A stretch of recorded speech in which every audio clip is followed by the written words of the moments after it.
I, like most children, was raised to trust adults. Teachers, parents, and clergy were to be revered and respected. This inherent trust would ultimately lead me down a dark path, one that would forever alter the course of my life. I was a carefree and innocent child, oblivious to the sinister world that lurked beneath the surface of our seemingly idyllic neighborhood. The Smiths, a family who lived across the street, were the epitome of normalcy. Mr. Smith was a successful businessman, while Mrs. Smith was a devoted housewife and doting mother to their 2 young children. They were active members of the local church and highly respected within our community. My friendship with their daughter, Sarah, began innocently enough. We would spend countless hours playing in the park, giggling over shared secrets, and creating a world of our own. As we grew older, our sleepovers became a regular occurrence. It was during one of these innocent slumber parties that my world came crashing down. That fateful night, as we lay in Sarah's bed, chatting and laughing, Mr. Smith entered the room. I remember his warm smile and gentle demeanor as he tucked Sarah in and kissed her on the forehead. "Good night, sweetheart," he whispered. "Sleep tight." A short while later, Mrs. Smith came in to check on us. She fluffed our pillows, straightened the blankets, and wished us a good night's rest. Her voice was soothing and her presence comforting. "Don't worry about anything," she whispered in my ear. "Everything is going to be okay." Little did I know, these seemingly harmless actions were nothing more than a sinister facade. As Mrs. Smith left the room, Mr. Smith lingered behind. His demeanor had changed. The warm smile had vanished, replaced by a cold, predatory gaze. He approached my bed and sat down beside me. His breath was hot on my face as he whispered, "Don't be afraid. I'm not going to hurt you." Fear coursed through my veins as his hands caressed my body. I tried to pull away, but his grip was too strong. Tears streamed down my face as he violated my innocence, whispering sickening words that would forever haunt my nightmares. When it was finally over, he forced me to stay silent. "You can't tell anyone," he hissed. "If you do, I'll hurt you and your family." Terrified and broken, I lay in that bed, unable to move or speak. As the minutes turned into hours, I waited for Mrs. Smith to return. Surely, she would save me from this nightmare. But she never came. In the cold, harsh light of dawn, Mr. Smith left the room. As I lay there, broken and alone, I heard Mrs. Smith's footsteps approaching. She found me huddled in a corner, trembling with fear and shame. Instead of offering comfort, she berated me. "Why didn't you tell me?" she demanded. "You know this isn't right." Her words pierced my heart like 1,000 knives. I had trusted her, confided in her, and she had betrayed me in the most unspeakable way. "He told me not to tell anyone," I whispered. "He said he would hurt me." She scoffed at my fears. "He's just trying to scare you. You need to tell your parents. We'll make sure he never hurts you again." But I couldn't. The fear was too overwhelming. I couldn't bear the thought of what Mr. Smith would do to me or my family if I spoke out. So I kept the secret locked away in my heart, carrying the burden of that night for years to come. The Smiths never mentioned it again. They continued their lives as though nothing had happened, their facade of normalcy intact. I, however, was forever changed. The innocent child I once was had been replaced by a shadow, haunted by the memory of that night. I became withdrawn and distrustful, constantly looking over my shoulder, afraid that Mr. Smith would find me and take his revenge. The years passed, and I eventually managed to build a new life for myself, far away from the town where the Smiths lived. I married a wonderful man who loved and supported me. I had children of my own, and I vowed to protect them from the horrors I had endured. But even with time and distance, the memory of that night lingered in the back of my mind, a constant reminder of the darkness that could lurk beneath the surface of the most ordinary of lives. One day, out of the blue, I received a letter in the mail. It was from Sarah. She had been cleaning out her attic and had found a box of old photographs. Among them was one of me and her, taken during one of our sleepovers. A wave of memories came flooding back, both sweet and terrifying. Sarah's letter explained that she had no recollection of that night, and had been shocked to learn what had happened. She expressed her deep sorrow and apologized for her parents' actions. She went on to write that her parents had divorced a few years after that fateful night. Mr. Smith had moved out of state and had cut off all contact with his family. Mrs. Smith had remained in the town, but had become increasingly reclusive and withdrawn. Sarah's letter stirred up a whirlwind of emotions within me. I was grateful for her apology, but it did little to ease the pain and anger I still harbored. I couldn't shake the feeling that the Smiths had gotten away with their crimes. I decided to write back to Sarah. I told her that I had forgiven her, and that I understood she had been a victim of her parents' manipulation. But I also made it clear that I would never forgive her parents for what they had done to me. I never heard back from Sarah. But I found a strange sense of closure in writing that letter. It was as if I was finally able to confront my past and lay some of the ghosts to rest. To this day, I am haunted by the memory of that night. I have learned that monsters can come in all shapes and sizes, and that even the most seemingly ordinary of people can be capable of unspeakable horrors. I share my story not to garner sympathy or attention, but to raise awareness of the hidden epidemic of child sexual abuse. It is a crime that happens all too often perpetrated by those who are supposed to love and protect us. If you or someone you know has been the victim of sexual abuse, please know that you are not alone. There are resources available to help you heal and rebuild your life. You deserve to be heard, believed, and supported. And to those who would perpetrate such heinous crimes against children, know that you will be held accountable. Your actions will not be tolerated, and you will be brought to justice.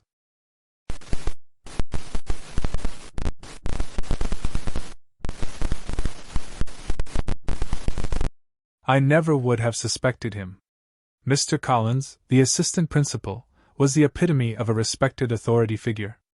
With his squeaky clean image and disarming smile, he had ingratiated himself into the heart of our high school community. The popular kids adored him, the religious students revered him, and even the most rebellious spirits among us held him in grudging respect. He was the embodiment of everything a high school administrator should be: approachable, yet authoritative, firm, yet fair, and always looking out for the best interests of his students. At least, that's what we all thought. The truth, as it turned out, was far more sinister, far more depraved. It was a cold, dreary November morning when the news broke. Mr. Collins had been arrested, accused of being part of a child pornography ring. The allegations were sickening, the details too horrific to repeat. Images of children as young as toddlers were involved, but it was the knowledge that he had a predilection for adolescent girls that sent a chill down my spine. Girls our age. Girls he had seen every single day in the hallways of our school. The realization that he had been looking at us with such predatory intent filled me with a disgust so profound that I could barely breathe. The man we had trusted, the man we had respected, was nothing more than a monster in disguise. The news sent shockwaves through our school. The popular kids, who had once fawned over him, now recoiled in horror. The religious students, who had seen him as a beacon of faith, were left reeling in disbelief. And the rest of us, the ordinary kids who had simply seen him as an authority figure, were filled with a sickening sense of betrayal. In the days that followed, as more and more details of Mr. Collins's crimes emerged, a collective sense of unease settled over our school. We couldn't shake the feeling that we had been living in a house of horrors, unaware of the monster lurking in our midst. The teachers, who had once worked alongside him, were visibly shaken. Some of them had been his friends, and the realization that they had been betrayed by someone they trusted cut them deeply. The students were even more affected. Many of us had had direct interactions with Mr. Collins, and the thought of what might have happened if we had been alone with him sent shivers down our spines. As the investigation progressed, it became clear that Mr. Collins had been grooming his victims for years. He had used his position of authority to gain their trust, and then he had slowly but surely drawn them into his web of perversion.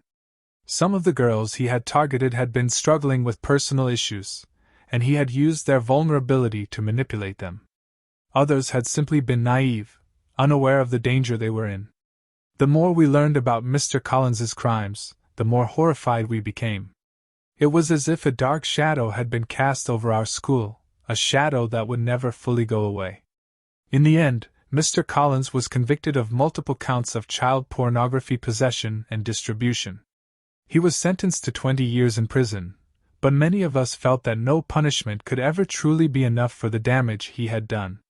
The arrest of Mr. Collins sent shockwaves through our entire community.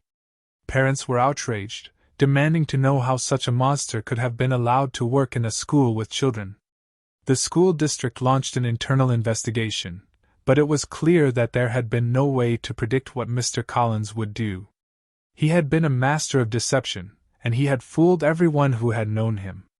In the aftermath of the scandal, our school was never quite the same.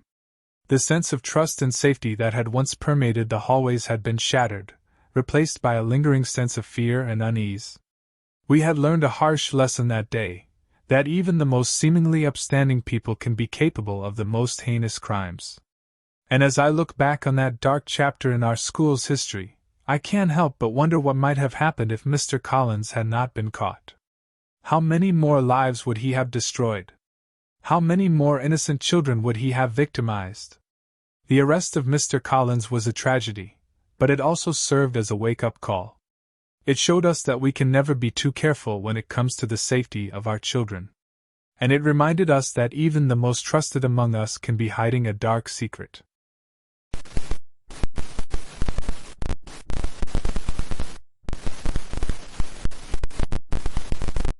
My high school English teacher, Mr. Thompson, was the type of person who was impossible to dislike. With his warm smile, infectious laugh, and genuine interest in his students, he quickly became a beloved figure at our school. He was the kind of teacher who would go out of his way to help his students, whether it was by offering extra credit opportunities or simply lending a sympathetic ear during tough times. But beneath his friendly exterior, there was always something about Mr. Thompson that made me feel uncomfortable. Maybe it was the way he would stand just a little too close when he talked to me, or the way he would always find a reason to touch my shoulder or arm. At the time, I brushed it off as nothing more than an overly friendly personality, but as I later learned, there was something much darker lurking beneath the surface. Mr. Thompson was one of those teachers who seemed to have a presence on every social media platform imaginable. From Facebook to Instagram, he was always eager to connect with his students and keep up with their lives outside of the classroom. At first, I found it endearing that he took such an interest in his students, but as time went on, I began to feel like he was crossing a line. He would always be the first to like my posts, and would often leave comments that were just a little too personal for my comfort. I couldn't shake the feeling that he was watching me a little too closely, and it made me uneasy. But I didn't say anything, because I didn't want to cause any trouble. After all, Mr. Thompson was a well-respected teacher, and I didn't want to be the one to ruin his reputation.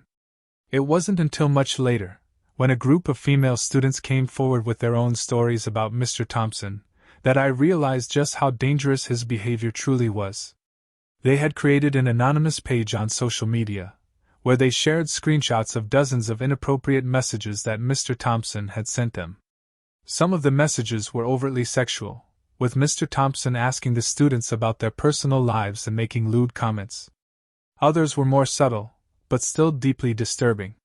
He would talk about how mature they seemed for their age, and how he loved spending time with them outside of class.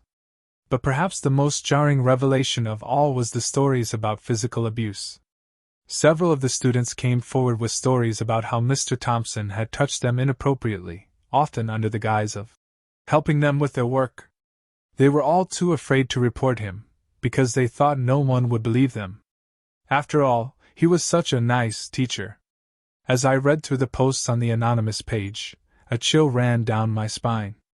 I realized that I had been one of the lucky ones, the ones who had managed to avoid Mr. Thompson's advances. But I couldn't shake the feeling of guilt that I had ignored the warning signs and stayed silent. The school was quick to act once the allegations against Mr. Thompson came to light. He was immediately placed on leave, and a full investigation was launched. In the end, it was determined that he had indeed been sexually harassing and physically abusing his students, and he was fired from his position. Looking back on my time in high school, I can't help but feel a sense of anger and betrayal. Mr. Thompson was a master manipulator, skilled at hiding his true nature beneath a veneer of charm and charisma. He took advantage of his position of power and trust, using it to prey on vulnerable students who were simply looking for a little bit of guidance and support. But even as I feel anger towards Mr. Thompson, I also feel a sense of sympathy for the man he could have been. It's clear now that he had some sort of personality disorder, a condition that likely drove him to behave in such inappropriate and dangerous ways. Perhaps with the right treatment and support, he could have overcome his demons and become a truly great teacher. Instead, his actions have left a trail of broken trust and damaged lives in their wake, a reminder of the darker side of human nature that we all too often choose to ignore. In the end, I'm grateful for the bravery of the students who came forward and shared their stories about Mr. Thompson. Their actions have not only brought his behavior to light, but they've also inspired others to speak out against sexual harassment and abuse. And while the harm he inflicted can never be undone, their voices have at least ensured that he will never have the chance to hurt anyone else again. As for me, I've learned a valuable lesson about the importance of trusting my intuition and speaking up when something doesn't feel right. It's a lesson that I'll carry with me for the rest of my life, a reminder that even the most charming and charismatic of individuals can have a dark side that we can't always see. I still feel a sense of unease when I think back on my time in Mr. Thompson's class, but I'm trying to focus on the positive experiences I had with other teachers and mentors. They helped to shape me into the person I am today, and I'm grateful for their guidance and support.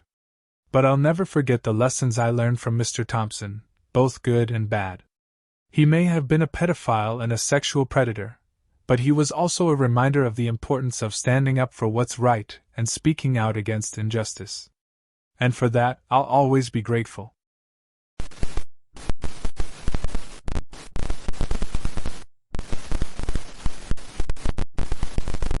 I worked at a retail store, a sprawling, neon-lit behemoth that peddled everything from kitchen utensils to inflatable pools. My job, as a stock clerk, was simple: unload trucks, stock shelves, and generally keep the store from falling apart under its own weight. It wasn't glamorous, but it paid the bills and offered a consistent rhythm to my days. One of the vendors who frequented the store was a man named Mark. He drove a beat-up pickup truck, his face creased with years of sun and wind. He delivered large bags of ice, the kind you'd buy for a party or a camping trip. He was always in a hurry, a whirlwind of frantic energy, constantly checking his watch and muttering about deadlines. He had a habit of cracking jokes, some of them funny, some of them falling flat, but he always tried, always seemed to need the interaction, the validation. One afternoon, as I was unloading a pallet of ice, he sidled up to me, his smile a bit too wide, his eyes gleaming with an almost unsettling intensity. "You know, you're quite the looker," he said, his voice a low rumble. "I've been wanting to ask you out for a while." I was taken aback. I had never considered Mark as anything more than a vendor, a friendly face I saw every couple of weeks. "I appreciate that," I managed, "but I'm not really interested." He didn't seem fazed by my rejection. He just shrugged, his smile morphing into a tight, almost predatory grin. "No worries, sweetheart. Plenty of fish in the sea." He winked, a gesture that sent a shiver down my spine, and ambled back to his truck. I watched him drive away, a strange unease settling in my stomach. His demeanor, his eyes, his words, they all felt off-kilter, like a discordant note in a symphony. The next time he came in, it was like he was a different person. His face was aglow, his eyes wide and unblinking, his smile radiating an almost manic energy. He greeted me with an enthusiastic, almost theatrical, "How are you, my dear?" "I'm doing okay," I replied cautiously. He grabbed my hands, his grip surprisingly strong, and started speaking, his voice a breathless rush of words. "God is so good. He's working in my life. He's shown me the path." He went on for several minutes, rambling about a divine epiphany, a new beginning, a change in his heart. I listened, bewildered and increasingly uncomfortable. This manic, religious fervor felt out of place, jarring against his usual rough-around-the-edges personality. I excused myself, leaving him to talk to himself, his words echoing in the echoing halls of the store. A couple of weeks later, I was sitting in my apartment, flipping through the news channels, when my heart lurched in my chest. On the local news, a picture of Mark flashed across the screen. He was surrounded by police, his face pale and contorted with grief. The news anchor read, "Mark Johnson, a local ICE delivery driver, has been arrested for the murder of his 2-year-old son. The child, who suffered from a severe disability, was found unresponsive in his home earlier today."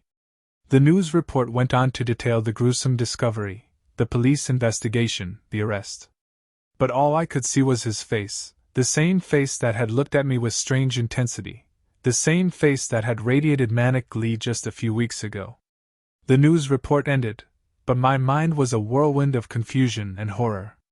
How could this have happened?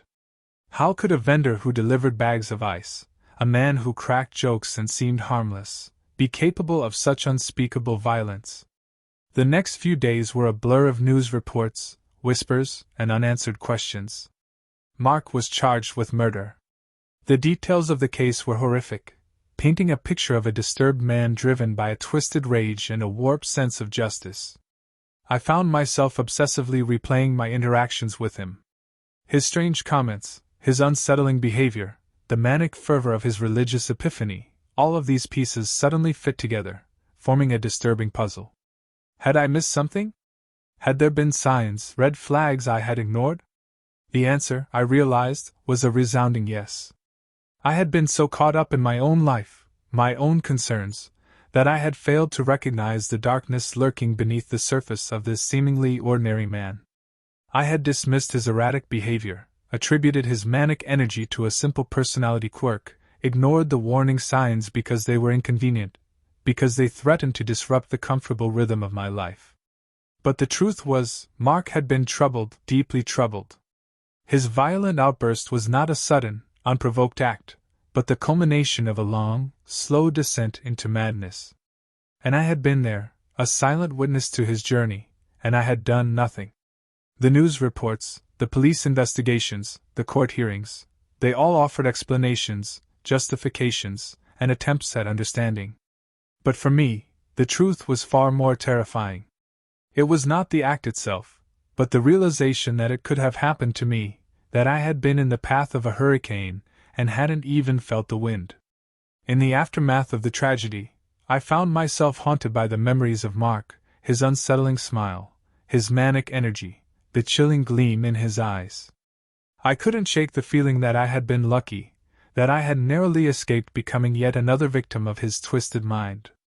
The experience left an indelible mark on me.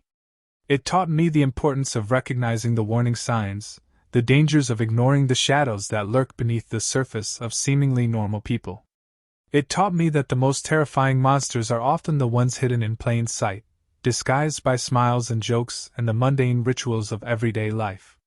The ice vendor, the man who had offered me a date with a chilling grin, would forever remain a haunting reminder of the darkness that can reside in the human heart, a terrifying reminder of the fragility of life and the terrifying unpredictability of human nature.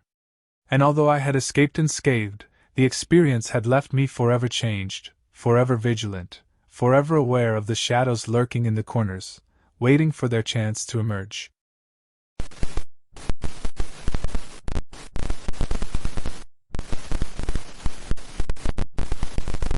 My best friend from age 8 to 15.